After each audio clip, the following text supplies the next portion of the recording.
cuenta, no siempre todo va a estar ahí, compañeros, ya por si acaso. Ahora sí, título, Constitución Política del Estado. Antecedentes. Vayamos apuntando varios antecedentes en el caso de la Constitución Política del Estado. Ya, ahí está. Vamos a comenzar con antecedentes. En el caso de los antecedentes, vamos a especificarlo primero antes de lo que está escrito ahí en la teoría. Vamos a comenzar primeramente con la definición de lo que es la Constitución Política del Estado, compañeros. Ya, entonces vayan tomando nota. En este caso sí les voy a dictar. El primer detallito tiene que ver con lo siguiente. Anótense. Es la norma suprema. Les vuelvo a repetir. La definición de la Constitución tiene que ver con es la norma suprema del ordenamiento jurídico boliviano. Les vuelvo a repetir, del ordenamiento jurídico boliviano. Ahí está, entonces, a eso se le denomina la Constitución Política del Estado.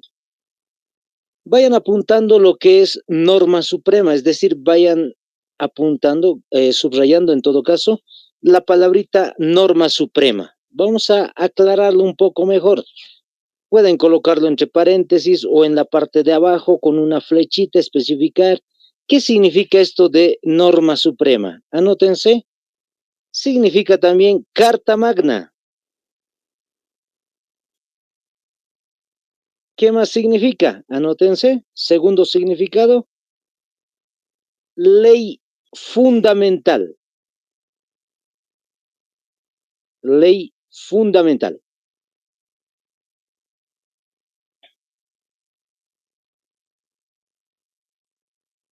Ahí está, ese es el detallito entonces. Y finalmente nos vamos con la última, con el último significado, ley más importante de Bolivia. Ley más importante de Bolivia.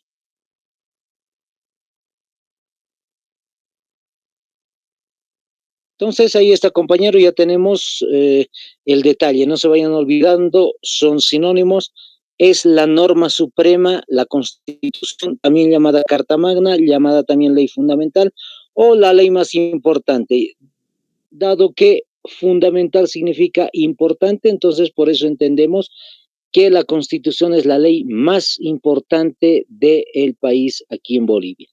Tenemos diferentes tipos de leyes, ley para la educación, ley para el Código Civil, Código Penal, etcétera, pero la ley madre, vamos a decir, la ley más importante justamente es la Constitución Política del Estado.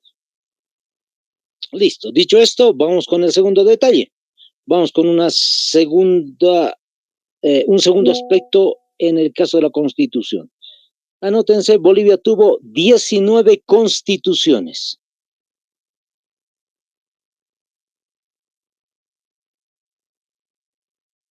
Ahí ya vemos nosotros en el caso de la Constitución justamente la imagen que nos ayuda muchísimo a entender justamente fácilmente 19 constituciones en toda la historia de Bolivia. Si nosotros narraríamos todos los cambios de constitución, entonces sería muy extenso en realidad. Vamos a ir viendo solamente algunas y las que nos interesa destacar, compañeros. Vamos con la primera, como están observando ahí, es más fácil de ir apuntando en sus cuadernos. Primera Constitución, es decir, primera CPE, como están observando, 1826.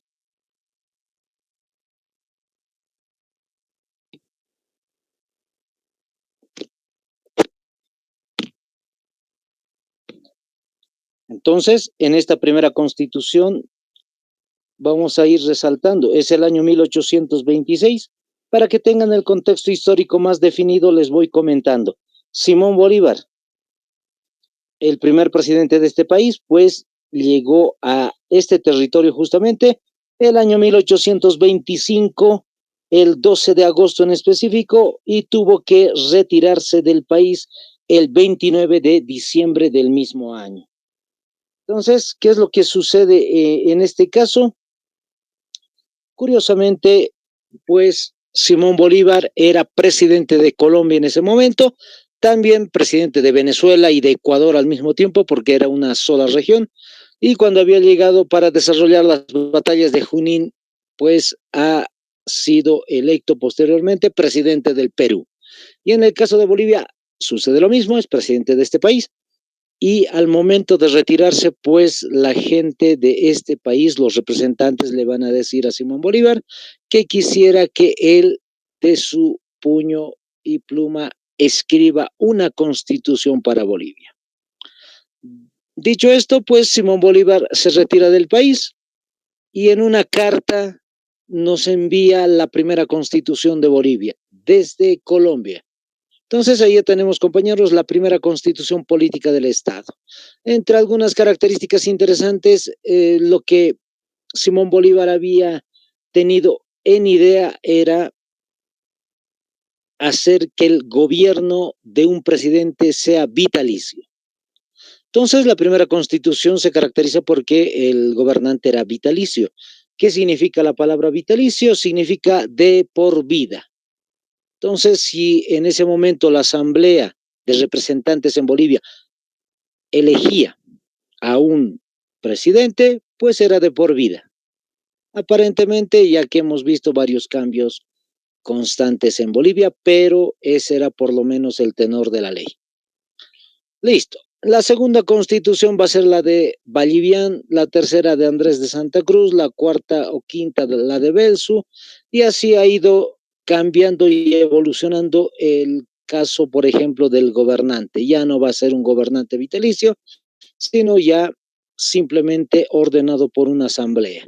Y como ustedes ya saben, al ir avanzando en la historia de Bolivia, en la época republicana todavía no existía el tipo de democracia que hoy conocemos como elección de un presidente. Simplemente era la elección del presidente, pero por vía de representantes de diferentes partes del país. Entonces, por ese motivo es que la asamblea quedaba en una votación para elegir un presidente, se lo admitía y ya era pues presidente de Bolivia por un determinado tiempo. Tampoco había la división exacta de 4 o de 5 años, simplemente podían ser varios años si la asamblea también lo decidiera de esa manera. Y hasta que aparece la constitución número 16, que es la más actualizada o más moderna que tenemos, en el sentido de que se establece 4 años para el gobernante, la división de poderes como el poder judicial, ejecutivo, legislativo y otros detalles más. Listo, ahí está. Entonces, anótense la 16ª Constitución Política del Estado de 1967.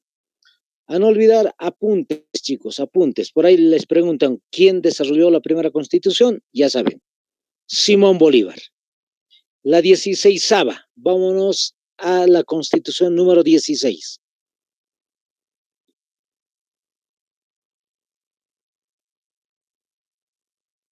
En el caso de esta constitución, no es el autor el nombre que les voy a mencionar en estos momentos, sin embargo, ha sucedido esto en su gobierno. Y de ahí que es importante resaltar el nombre del presidente de ese momento. Anótense, René Barrientos Ortuño.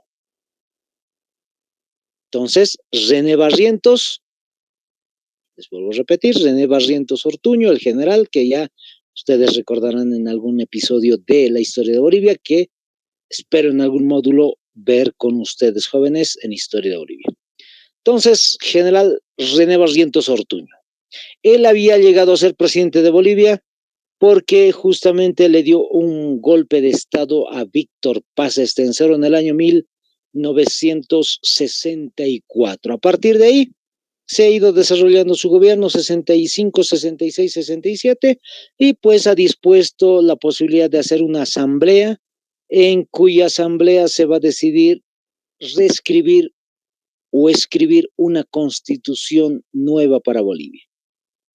Ya les dije las características un poco, es una de las constituciones más modernas que hemos tenido, y pues él es el personaje, René Barrientos, el, vamos a decir, entre comillas, autor de alguna manera, por permitírselo en su gobierno. Les vuelvo a repetir, no lo escribió él, pero es de alguna manera el que posibilitó esta constitución. Interesantemente, René Barrientos Ortuño nos va a dar una época de dictaduras en Bolivia, porque después de él va a haber muchos militares que van a haber con golpes de Estado. No se olviden ese detallito. Hay una constitución por un golpe de Estado, pero a partir de ahí es una de las constituciones que nos va a ayudar, es decir, nos va a acompañar mucho tiempo en la historia de Bolivia. Como están observando, ahí dice 2 reformas constitucionales. ¿Qué quiere decir esto? Que la Constitución del 94 y del 2004, como están viendo, se cuenta como Constitución número 17 y Constitución número 18 respectivamente, hasta llegar a la última del 2009. Ahora, hay que detallar este caso. En el caso de de las 2 reformas, se llaman reformas constitucionales en el sentido de que no hay un cambio tan brusco de la Constitución número 16 hacia la 17. Es decir, simplemente, perdón que lo diga de esta manera, es copia del 16, pero con algunos cambios en específico. Y el 16, pues, ha sido también modelo para el siguiente, que va a ser la Constitución número 18. ¿Qué quiere decir? Que se ha cambiado 2 veces esta Constitución 16, pero que tiene las mismas bases o casi la misma teoría básicamente en los artículos. Entonces, vamos a especificar un poquito. Anótense ahí, número 17, entonces, la Constitución del 94. Y anótenlo ahí al ladito. ¿Quién es el autor de la Constitución número 17 del año 1994? Gonzalo Sánchez de Lozada.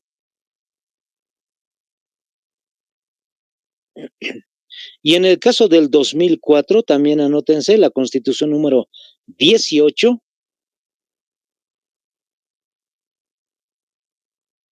Y el autor de la Constitución del año 2004 va a ser Carlos Mesa.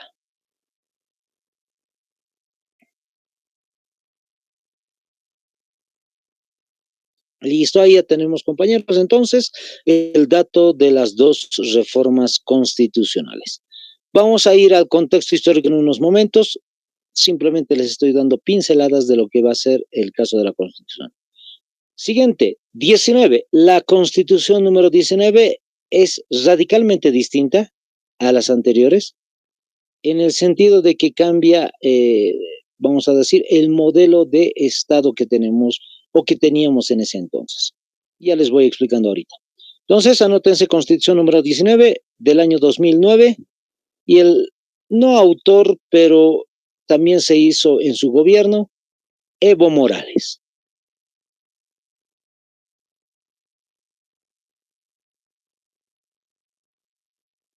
Listo, compañeros, entonces ya tenemos los antecedentes, ya sabemos cómo se ha ido estructurando en la historia la primera constitución de Simón Bolívar, René Barrientos, pasa por Gonzalo Sánchez de Lozada, Carlos Mesa, llegando hasta Evo Morales. 2009. Y esta constitución del 2009 es la misma que tenemos hasta el día de hoy, por si acaso, compañeros, y este detalle les voy a dar ya de inicio. No ha habido ningún cambio de la constitución actual, salvo que se pueda cambiar, pero eso se puede hacer solo por un referéndum. Y un referéndum es pues una pregunta con 2 opciones, con el sí o el no. Entonces, imagínense, la pregunta podría ser, y para ustedes, para los ciudadanos, para el pueblo, la pregunta sería, ¿usted desea cambiar el artículo tanto de la Constitución o decir, usted quiere cambiar completamente toda la Constitución política, sí o no? Y depende de ustedes. Si la mayoría de las personas quiere cambiar la constitución, pues se lo hace.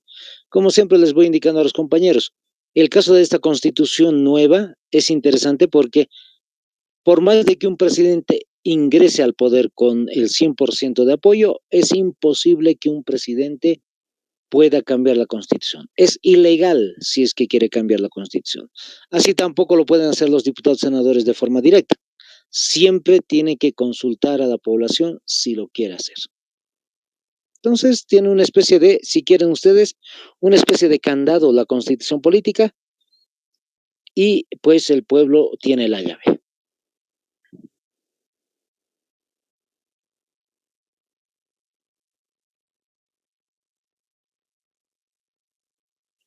Vamos a ver ahora sí otro de los detalles interesantes, como están viendo ustedes ahí en la pantallita. Anoten el subtítulo Contexto histórico. Vamos a ir mencionando entonces el contexto histórico de la nueva constitución política del Estado, que la tenemos, como les vuelvo a repetir, desde el año 2009 hasta este año también sigue vigente, hasta que haya un nuevo cambio, como ya les había indicado. Entonces, esta constitución nace, como están observando, tiene varios aspectos políticos, económicos, sociales en el país, y eso es lo que vamos a ir revisando. Yo sé que le han sacado una capturita, está muy bien, pero vamos apuntando varios detalles que les voy comentando a continuación. Los que deseen pueden anotarse un primer subtítulo, si quieren ustedes, del contexto histórico, número 1, si quieren, una primera etapa, década de los 80, recuperación de la democracia. Anótenlo, compañeros.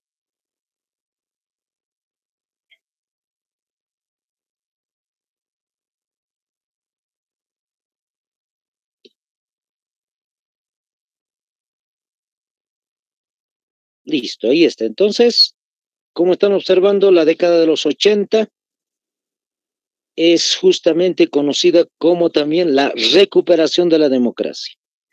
Les indico, a modo de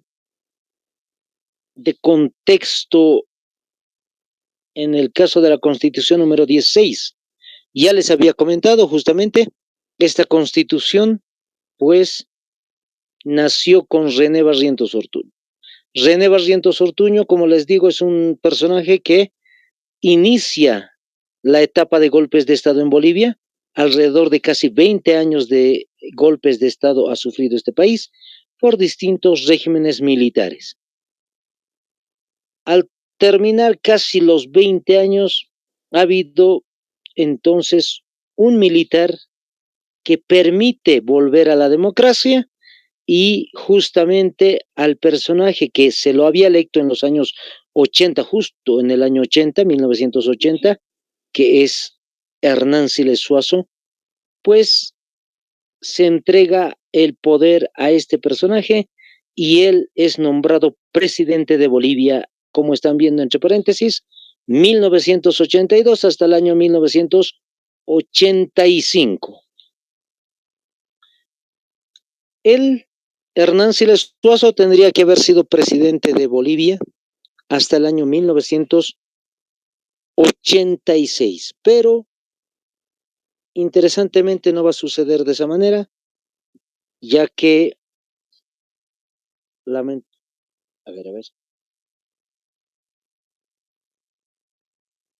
ahora sí, perdón compañeros, si es que la imagen se salió, creo que se salió de,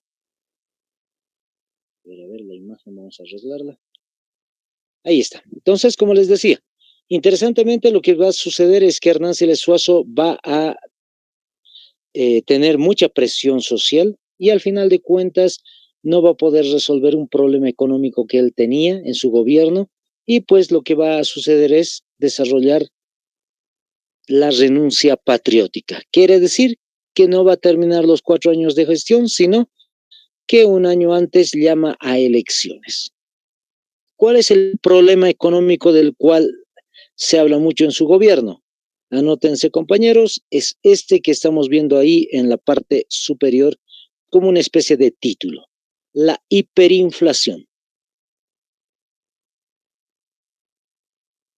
La hiperinflación entonces es la crisis económica en Bolivia, justamente en los años del gobierno de Hernán Siles Suazo, 82-85. No solamente es de esos años, sino que el problema había surgido ya muchos años antes, justamente por los golpes de Estado en Bolivia, se dice también por mucha corrupción y muy mal manejo administrativo de los fondos económicos del Estado. Todo eso hizo posible que Bolivia llegara, les vuelvo a repetir, a una crisis económica llamada hiperinflación. Ahí está, compañeros. Entonces, les voy comentando, ¿en qué consiste la hiperinflación, aparte de ser una crisis económica?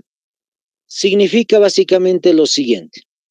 Todos los países del planeta, hasta el día de hoy, compañeros, se tiene inflación. ¿Qué significa la inflación?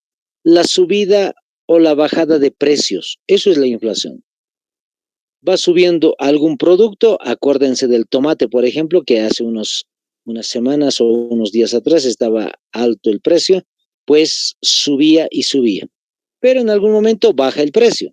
Y es lo que hemos visto en estos días. Pero en el caso de la hiperinflación es completamente diferente.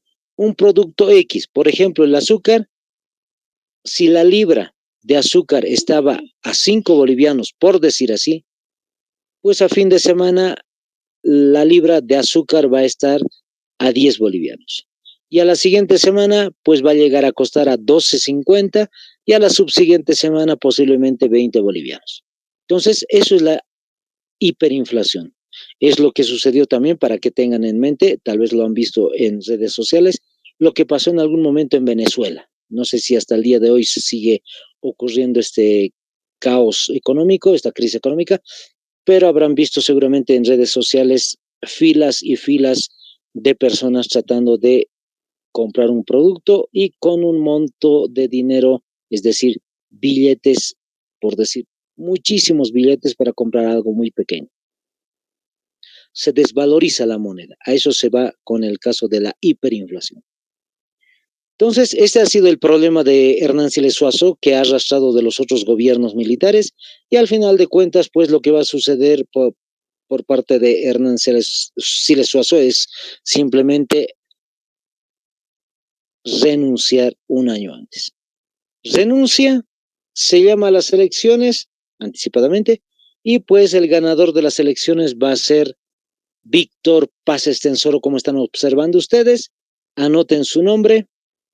También es un presidente de la década de los 80.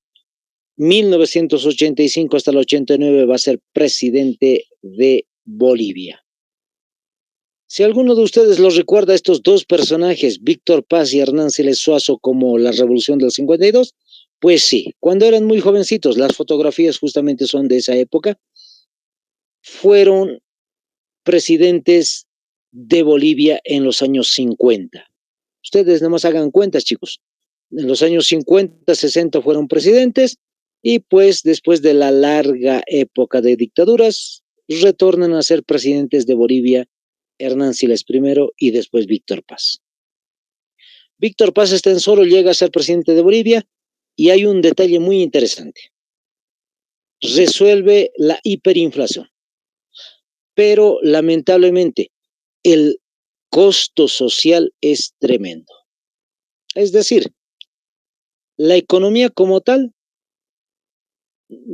se salvó, pero en el caso de lo social, la gente se quedó sin fuentes de trabajo y pues con un tipo de vida diferente. ¿Por qué? Anótense, en el gobierno de Víctor Paz es vamos a decir, la posibilidad de salvar la economía boliviana. Se llama el Decreto Supremo 21060, el neoliberalismo.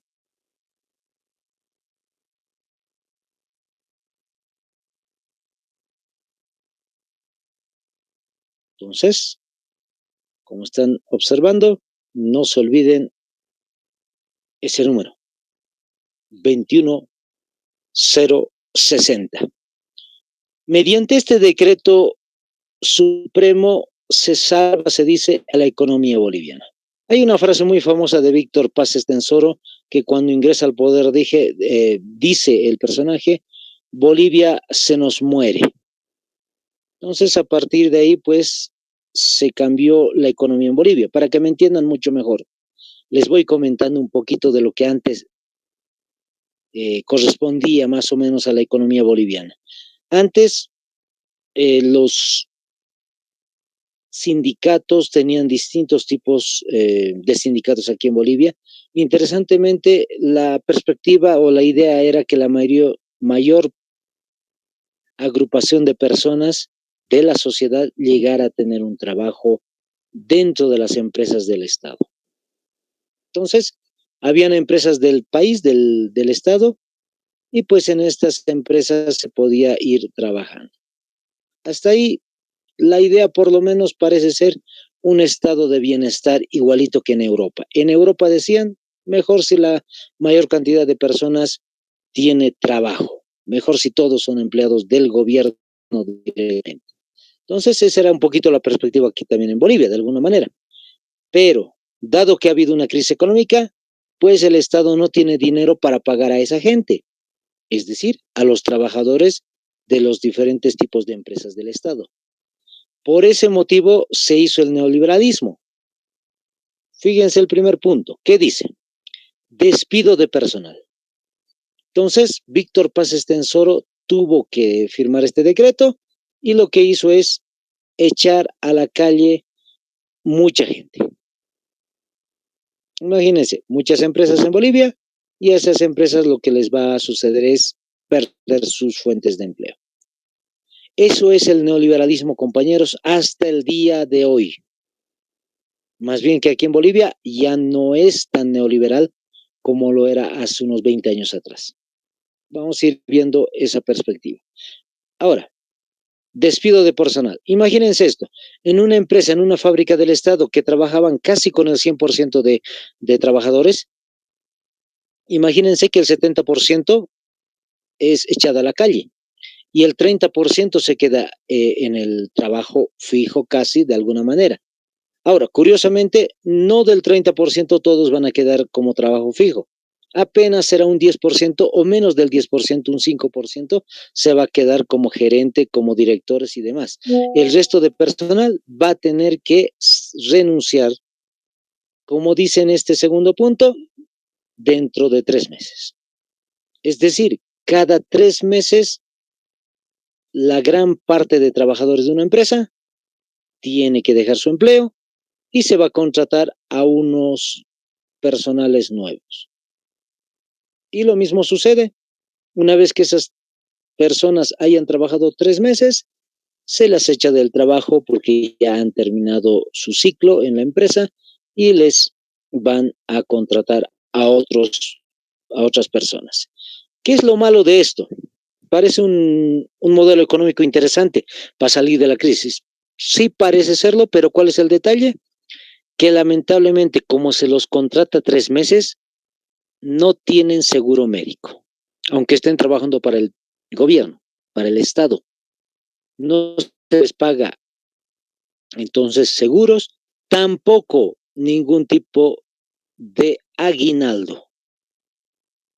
Imagínense, entonces el trabajador solamente trabaja 3 meses y se va con el salario que haya conseguido, sin seguro médico, sin ningún tipo de cuidado y sin aguinaldo, aunque trabaje los meses de noviembre, diciembre, enero. Y finalmente, el tercer detalle del neoliberalismo, cero sindicatos. En el caso de los sindicatos sucede lo propio.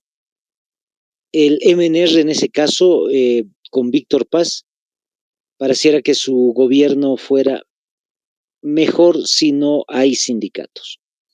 Por lo menos esa es la lógica del neoliberalismo a nivel mundial.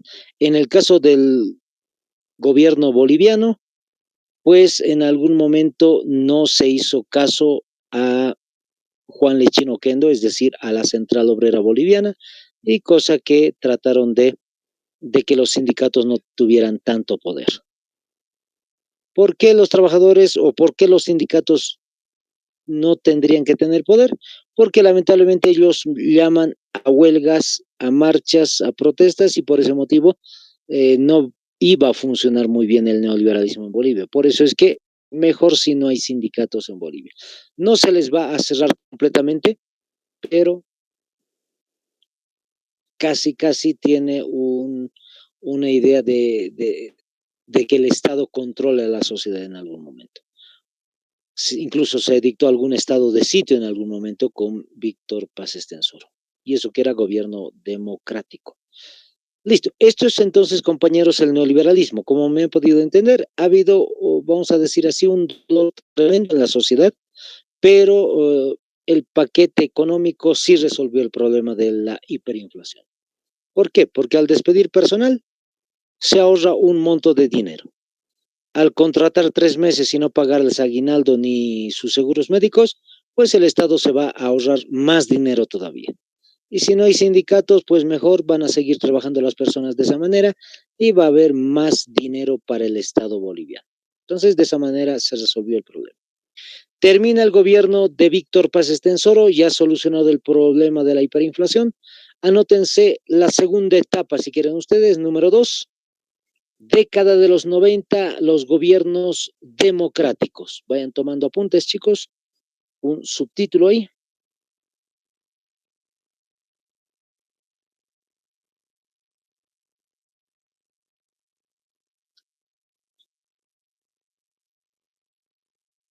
Entonces tenemos la década de los 90 con los gobiernos democráticos justamente. Ahora, hay un detallito importante. Se le llama gobiernos democráticos en el sentido de que son electos y no son por golpe de Estado. Pero en realidad, a ciencia cierta, es decir, no son gobiernos en el sentido de gobiernos positivos para el país, lamentablemente. En algún caso no son nada positivos para el país, pero sí tienen el rótulo de democráticos. Comencemos con Jaime Paz Zamora. En el caso de Jaime Paz Zamora, es el ganador de las elecciones de 1989, es decir, Víctor Paz Estenssoro deja de ser presidente y el ganador va a ser Jaime Paz Zamora. Los años de su gobierno, 1989-1993. Les vuelvo a repetir, 1989-1993.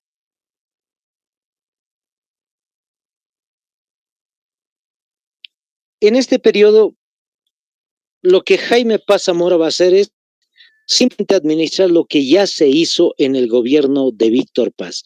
Es decir, cambio de modelo económico, tampoco social, sino simplemente es la administración del mismo neoliberalismo que ya hubo con Víctor Paz Estenssoro. Entonces, lo que nos parece más interesante es contarles cómo Jaime Paz Zamora ingresó al poder.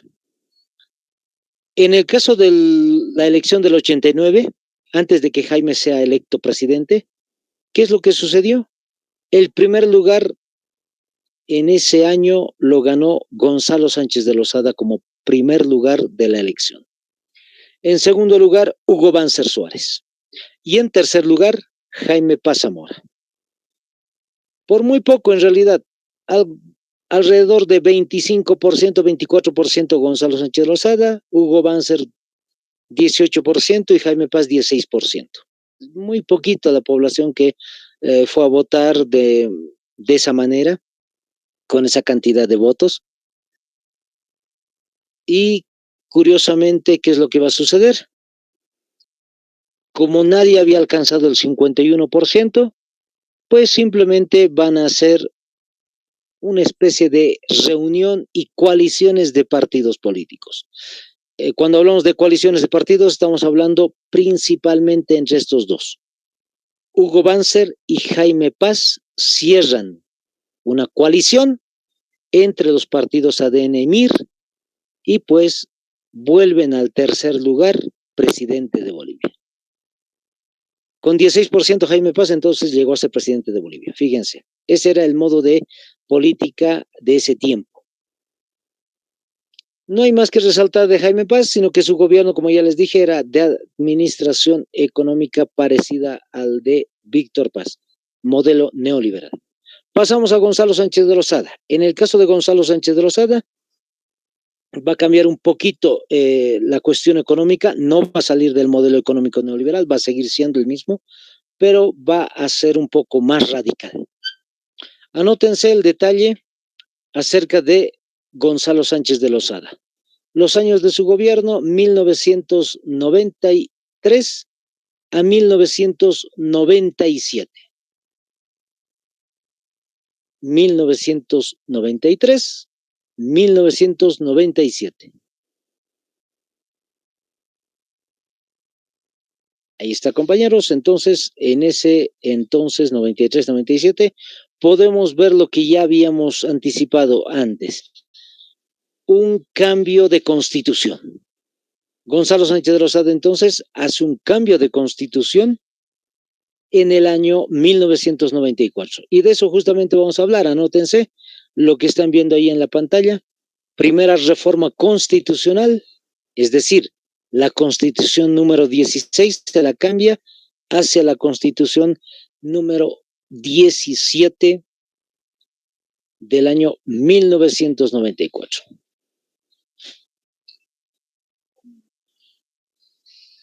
Ahora, el caso del cambio de constitución nos ayuda a entender un poco mejor más adelante el caso del cambio, como ya les dije, un poco más radical de lo que va a ser la economía. Parece ser que el cambio de constitución da posibilidad al cambio económico en Bolivia. Este cambio económico se llama, anótense, la capitalización, como están observando ahí ustedes también. La capitalización. En el caso de la capitalización, les voy dando justamente la idea. Imagínense un país, en este caso Bolivia, con una empresa, en este caso YPFB, y en ese momento se tenía pues la idea de que Bolivia era un país gasífero, que tenía mucho gas en Bolivia. Entonces, pues Bolivia parece que estaba saliendo de la pobreza de ese tiempo hacia la venta del gas a nivel internacional y pues lo que faltaba era fondos, es decir, dinero para poder extraer el gas que estaba en la parte inferior de la superficie en el país. Interesantemente, Gonzalo Sánchez de Lozada lo que va a hacer, no solamente con YPFB, sino con Entel, con ENDE, con diferentes empresas de Bolivia, es capitalizarlas. ¿Qué significa? Fíjense, la empresa internacional que invierte capital en Bolivia es la que se lleva la mayor cantidad de ganancia. Les doy un ejemplito. Imagínense que una empresa boliviana quiere extraer gas y petróleo, como es el caso de YPFB, pero no tiene el dinero suficiente.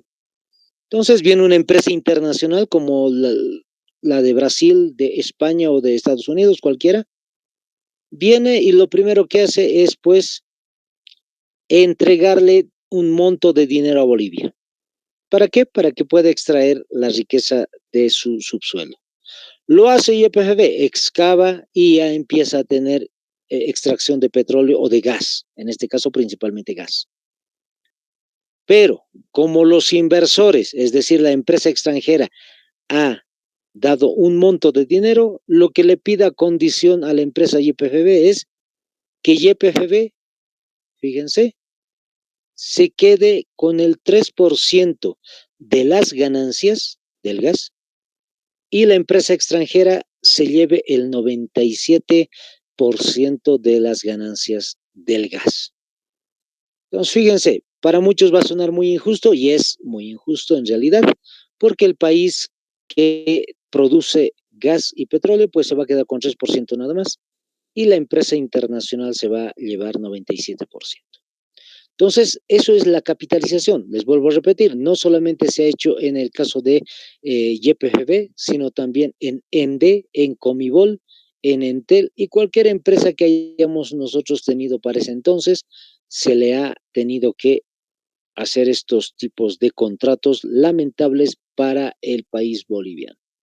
Bolivia entonces no gana absolutamente casi nada de la extracción del gas. Y eso es lo que se desarrolló en el gobierno de Gonzalo Sánchez de Lozada. Listo, compañeros. Eso es el detallito sobre la reforma entonces de la Constitución número 17 en este caso. Vámonos al gobierno de Hugo Banzer Suárez para ir cerrando el año 90 y vamos iniciando el siglo XXI. Él va a ser presidente Hugo Banzer, anoten su nombre, desde el año 97. 1997 entonces presidente hasta el 2001. Les vuelvo a repetir, 1997 hasta el 2001, presidente de Bolivia, Hugo Banzer Suárez. Ha sido electo presidente de forma democrática, pero también con coaliciones, al igual que Gonzalo Sánchez de Lozada, al igual que pues Jaime Paz Zamora. Entonces Hugo Banzer ha hecho incluso se conoce así en la historia de Bolivia, una mega coalición. Cuando se le dice mega coalición es entonces la unión de diferentes tipos de partidos políticos. Y ustedes, tal vez sus papás les habrán comentado, habían partidos como la UCS, CONDEPA, pues ADN y otros que han ido uniéndose a este partido político de Banzer. Listo. Vamos a especificar qué se hizo en su gobierno de Hugo Banzer Suárez. Algo más radical que la capitalización. La privatización. En el caso de la privatización, es un paso más duro del neoliberalismo. Es otro de los pasos más complicados para el país y que lo hemos tenido que vivir. Y específicamente esto sucedió en Cochabamba. La privatización, les voy comentando. ¿Qué es la privatización, chicos? Anótense. Es la venta de recursos naturales. Es la venta de recursos naturales. Les vuelvo a repetir, venta de recursos naturales a una empresa extranjera. A una empresa extranjera. Entonces entiéndanlo de forma literal, chicos. Literalmente se ha vendido el recurso del agua en Cochabamba a una empresa internacional. Listo. Lo que hizo Banzer entonces es vender el agua a la empresa que están observando ahí su nombre ahora sí, Bechtel. Es una empresa de Estados Unidos, con justamente asiento en San Francisco, allá en Estados Unidos, y cuyo nombre va a cambiar aquí en Bolivia. Es decir, la empresa a nivel internacional, específicamente en Estados Unidos, se llama la empresa Bechtel. Pero cuando viene aquí a Bolivia y firma los documentos para poder administrar el agua de Cochabamba, se cambia el nombrecito a Aguas del Tunari. La empresa ya no se llamaría Bechtel, sino Aguas del Tunari, aquí en Bolivia. Aguas del Tunari, lamentablemente lo que va a hacer es subir el precio de la tarifa del agua. El agua si costaba, por decir la tarifa en ese entonces, posiblemente 10 bolivianos o 20 bolivianos el mes, interesantemente lo va a triplicar. Es decir, una persona que gastaba 20 bolivianos de agua, ahora lo va a hacer con la misma cantidad de agua, pero con el costo de 60 bolivianos. Y es más, si alguien tendría una pequeña empresa, una microempresa, y si gastaba mucha agua, y el costo del agua sería de 100 bolivianos, imagínense, 3 veces más, 300 bolivianos tendría que pagar al final del mes. Entonces, eso es lo que sucedió en el gobierno de Hugo Banzer Suárez. ¿Qué es lo que la gente hizo? Como están observando la imagen, pues ahí lo dice todo, el agua no se vende. Y entonces empezaron a hacer distintos tipos de luchas sociales por parte de Cochabamba, en la ciudad de Cochabamba. Y fíjense lo que sucedió. El año 2000, la guerra del agua. Anótense. Esto se conoce en la historia de Bolivia como la guerra del agua. Hay hay documentales incluso acerca del tema, los que deseen ver un poquito, interiorizarse sobre lo que sucedió en la Guerra del Agua, lo buscan en el YouTube y ahí hay mucho sobre el detalle. En palabras del mismo Olivera, es decir, del mismo líder social que desarrolló las luchas por el agua, él mismo decía en algún momento en un documental, pensé que la empresa nunca se iría del país. Pensé que nosotros nunca íbamos a ganar. Y justamente ya les doy la respuesta.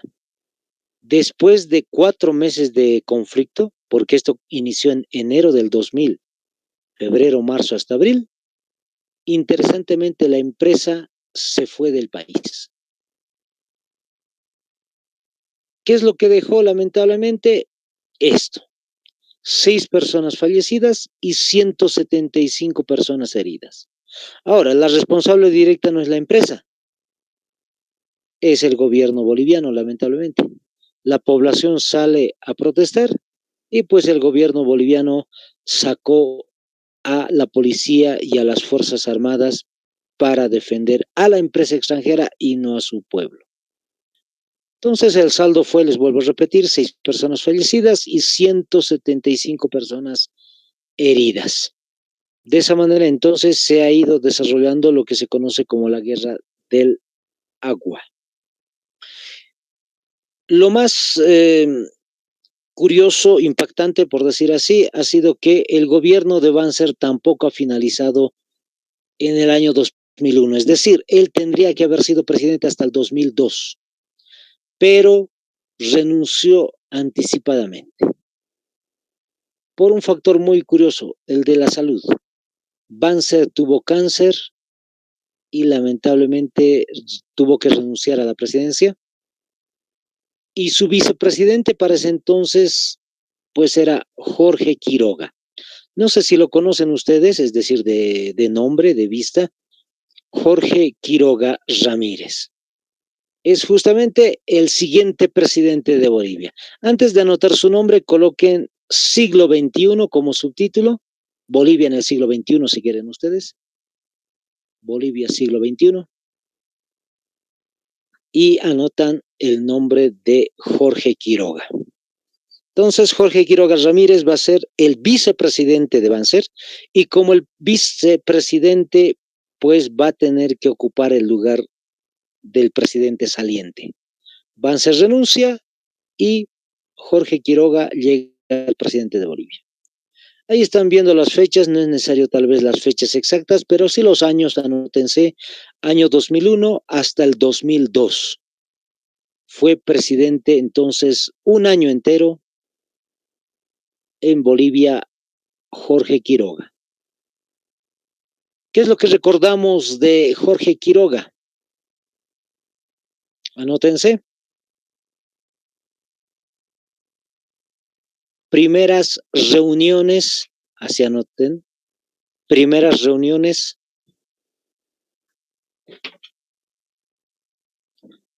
con el gobierno de Chile, primeras reuniones con el gobierno de Chile para la venta del gas,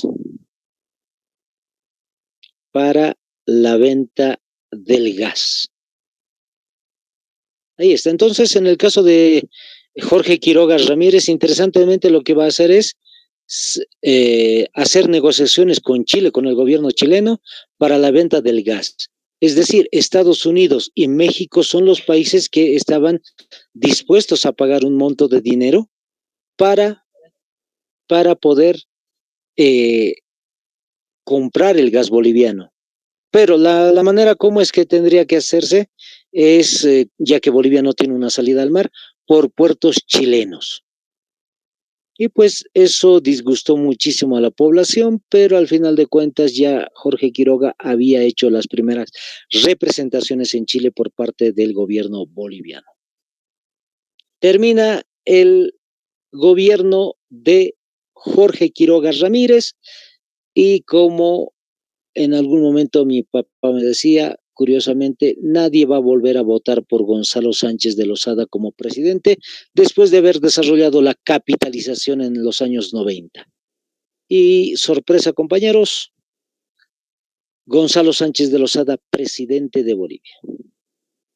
Cuando termina el gobierno de Quiroga, pues Gonzalo Sánchez de Lozada ganó las elecciones, junto con Carlos Mesa.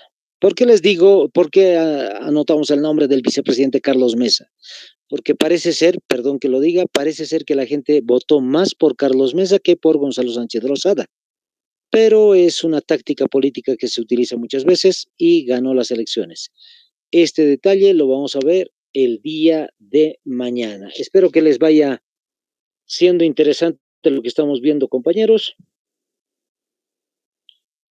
y no dejen siempre de ir tomando apuntes. El día de mañana seguimos y cerramos con el contexto histórico. Ya tengan en mano la Constitución, chicos. Hasta mañana. Bendiciones.